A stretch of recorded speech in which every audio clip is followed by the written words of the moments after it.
നമസ്കാരം. വളരെ അതിശയത്തോടു കൂടിയാണ് കഴിഞ്ഞ കുറച്ച് നാളായിട്ടുള്ള കേരളത്തിലെ വാർത്തകൾ കേട്ടുകൊണ്ടിരിക്കുന്നത്. അത് നാച്ചുറലായിട്ട് സംഭവിച്ച വാർത്തകളാണ് പോട്ടെ എന്ന് വയ്ക്കാം. ഇത് വളരെ മാനിപ്പുലേറ്റ് ചെയ്യപ്പെടുന്ന കുറേ വാർത്തകൾ. അതായത് ഇപ്പോൾ കേരള സർക്കാരിൻ്റെ കഞ്ചാവ് വേട്ട അല്ലെങ്കിൽ ലഹരി വേട്ടയെ തുടർന്ന് ഒത്തിരി ആൾക്കാരെ അറസ്റ്റ് ചെയ്യുന്നു. അതിൻ്റെ കൂട്ടത്തിൽ ഷൈം ടോം ചാക്കോ അല്ലെങ്കിൽ വേടൻ എന്ന് പറയുന്ന ഒരു ഗായകനെ അറസ്റ്റ് ചെയ്യുന്നു. അറസ്റ്റ് ചെയ്യത്തക്ക ക്വാണ്ടിറ്റി അദ്ദേഹത്തിൻ്റെ കയ്യിലില്ലായിരുന്നു എന്നുള്ളതാണ് വാസ്തവം. പക്ഷേ ആ ഒരു അബദ്ധം സംഭവിച്ചു പോയി പോലീസ് ഡിപ്പാർട്ട്മെൻറ്റിന്. അതിന് ശേഷം പിന്നെ എന്തൊക്കെയാണ് നടന്നത്?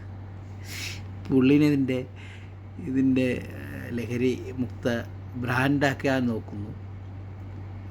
അതൊക്കെ നല്ല കാര്യമാണ്. ശരി, അദ്ദേഹത്തെ വെച്ച് തന്നെ അതിനൊരു ലഹരിയിൽ നിന്നൊരു മുക്തി എന്നുള്ള രീതിയിലുള്ള ഒരു ബ്രാൻഡ് ചെയ്യണതൊക്കെ നല്ലതാണ്. അദ്ദേഹം ഇത് ഉപയോഗിച്ചുകൊണ്ടുള്ള ബുദ്ധിമുട്ടുകൾ എന്തൊക്കെയാണെന്ന് പറഞ്ഞുകൊണ്ട് ഇത് ഉപയോഗിക്കരുതെന്നുള്ള ഒരു ക്യാമ്പയിൻ നടത്തുന്നതൊക്കെ നല്ല കാര്യമാണ്.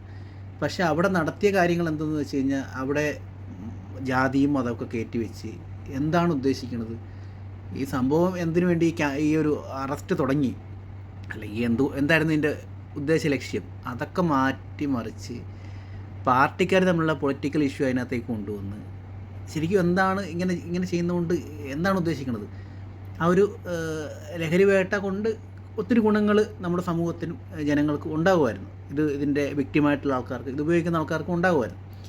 ഇത് മറിച്ച് ഇതിപ്പോൾ ഈ വിഷയം പോയിരിക്കുന്നത് വേറെ തലത്തിലേക്കാണ്. ഇതുകൊണ്ട് എന്താണ് നിങ്ങൾ ഉദ്ദേശിക്കുന്നത്? ആർക്കാണ് ഇതുകൊണ്ട് നേട്ടം ഉണ്ടാകുന്നത്? നിങ്ങളുടെ പൊളിറ്റിക്കൽ അജണ്ടകൾ അല്ലെങ്കിൽ നിങ്ങളുടെ പൊളിറ്റിക്കൽ ശത്രുത മാറ്റാൻ വേണ്ടി ഇങ്ങനെ എന്തിനാണ് ജനങ്ങളെ പറ്റിക്കുന്നത്?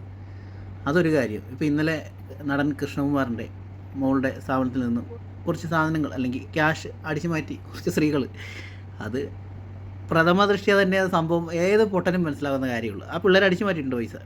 ഓക്കെ, അതിൻ്റെ 8 ലക്ഷം രൂപ അവർ കൊടുത്തിട്ടുണ്ട്. അതിനുശേഷം അവർ ജാതി കാർഡ് ഇറക്കുവാണ്. എന്ത് ഉടായ്പ പരിപാടിയാണ് ഈ പരിപാടി? ഇതാരാണെന്ന് തുടങ്ങി വെച്ചത്? ഇതൊരു കള്ളത്തരത്തിൻ്റെ കേന്ദ്രമായിട്ട് മാറിയോ ഈ ജാതി കാർഡ് എന്ന് പറയുന്നത്? എന്ത് കേസ് വന്നാലും ഇതെടുത്തങ്ങോട്ട് ഇറക്കിയാൽ ഞാൻ രക്ഷപ്പെട്ടു എന്നുള്ള തോന്നലുണ്ടാക്കിയതാരാണ് ഇവിടെ? ജനങ്ങളെ പറ്റിക്കലാണ്. ഇതുകൊണ്ട് നിങ്ങൾ എന്താണ് ഉദ്ദേശിക്കുന്നത്? എന്ത് കാര്യം, എന്ത് തെമ്മാടിത്തരം ചെയ്താലും ഒരു ജാതി കാർഡ് അങ്ങോട്ട് ഇറക്കുക, എന്ത് മാങ്ങാണ്ടിയാണ് ചെയ്ത് വെക്കുന്നത്? ജനങ്ങളെ പറ്റിക്കണതിന് കൈയും കണക്കില്ലേ? ചെയ്യണതിനൊരു ഉളുപ്പില്ലേ നിങ്ങൾക്ക്? ഇതിനെ സപ്പോർട്ട് ചെയ്ത് കൊടുത്തും തോറും അത്രത്തോളം വഷളായിക്കൊണ്ടിരിക്കുകയാണ്. കുറ്റവാളികൾ അതിനേക്കാളും വലിയ ആണുങ്ങളായി മാറിക്കൊണ്ടിരിക്കുകയാണ്. അവർക്ക് വീണ്ടും വീണ്ടും ചെയ്യാനുള്ള പ്രചോദനമാണ് ഈ ചെയ്ത് കൊടുക്കുന്നത്. ഇത് ക്ഷമിച്ച് ഇത് മടുക്കുന്നുണ്ട് ജനങ്ങൾ. അതെങ്കിലും ഇനി മനസ്സിലാക്കുക നിങ്ങൾ. കഷ്ടം തന്നെയാണ് ഈ ഒരവസ്ഥ.